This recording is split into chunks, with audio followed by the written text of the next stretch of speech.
Okay, this is a short either teaching or reminder video on how to do orbital diagrams and both full and condensed electron configurations for pretty much any element. All right, so the element that I'm going to choose to demonstrate with today is sulfur, atomic symbol S. All right.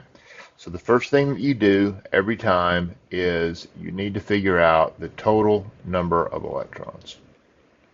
You always do that every single time, no matter what you're doing. That is the first stop. So you find sulfur. Sulfur has an atomic number of 16.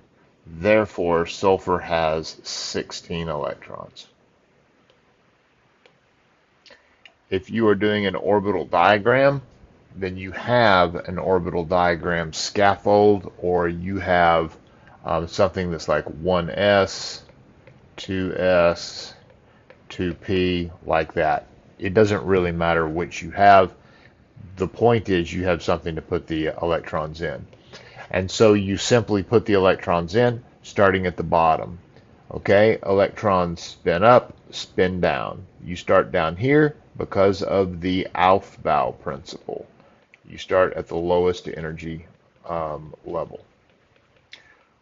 Once you have 2 electrons in there, you cannot put any more in. That is because of the Pauli exclusion principle, which says that you can have no more than 2 electrons in any particular orbital.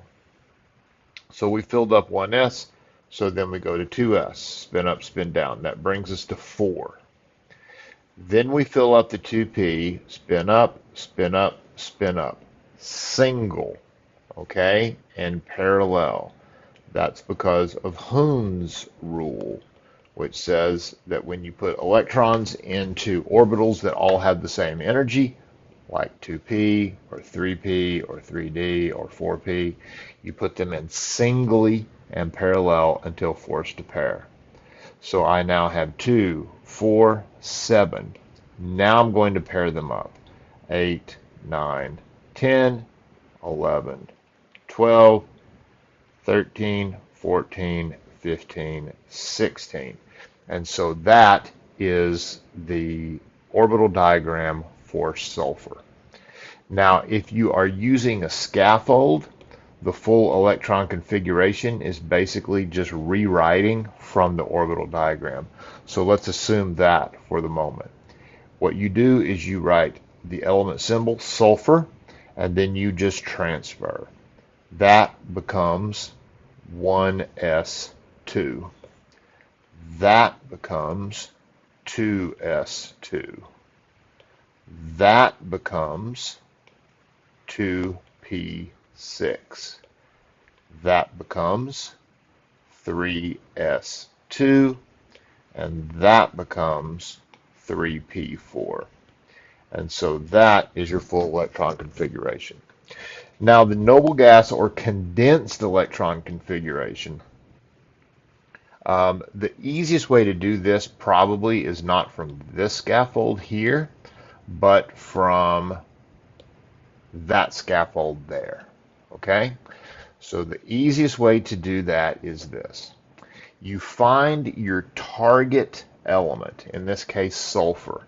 So if you look at sulfur, sulfur is in group 6 and it is in period 3. Okay? So we find our target element of sulfur. Group 6, 1, 2, 3, 4, 5, 6. Period 3, 1, 2, 3.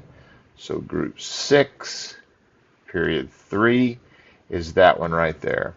So then I'm going to identify that right there. That is our target. Then you go to the period above and you find that noble gas. Okay? That noble gas right there noble gas. That noble gas right there is, here's sulfur, period above.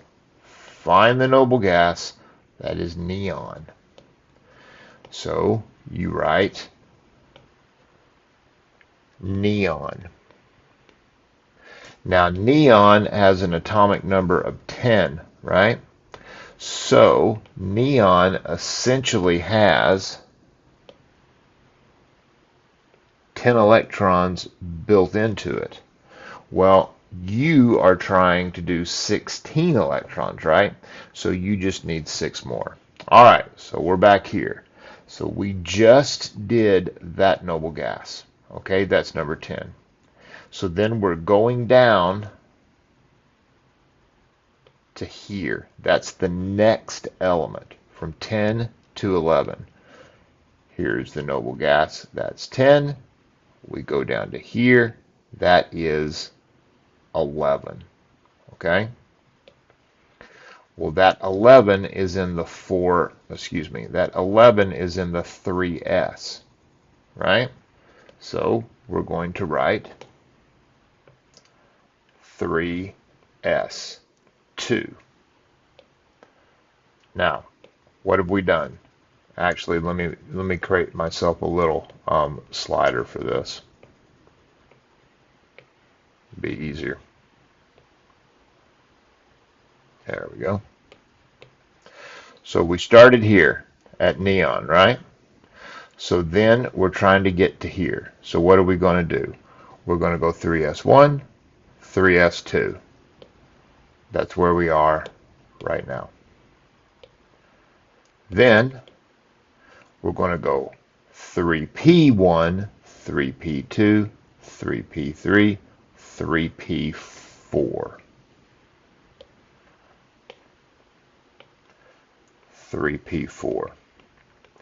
Now notice I came up with exactly the same thing as I did up there. Now, the noble gas configuration, that is all of those. Notice neon has 10 electrons. There's 2. There's 4. Plus 6 is 10. That right there, that whole thing, that is neon. And so I've got my neon, and then I've got my 3s2, 3p4. And that is how you write orbital diagrams in full and condensed electron configurations using the orbital diagram scaffold or using the electron configuration and the periodic table scaffold.